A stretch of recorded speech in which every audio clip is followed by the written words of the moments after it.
আমাকে ফোন করবেন না? তুমি আমাকে আপনি করে বলছো কেন? মানুষের মন সবসময় এক জায়গায় থাকে না, রাবিশ করে।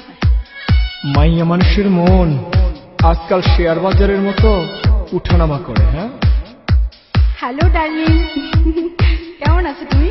ভালো। অনেকক্ষণ ধরে তোমার নাম্বারটা বিজি পাচ্ছি। আর বলো না, অচেনা একটা নাম্বার থেকে আমায় ভীষণ বিরক্ত করছিল। রাখো তো ওসব কথা, তোমার সাথে কখন দেখা হচ্ছে সেটা বলো।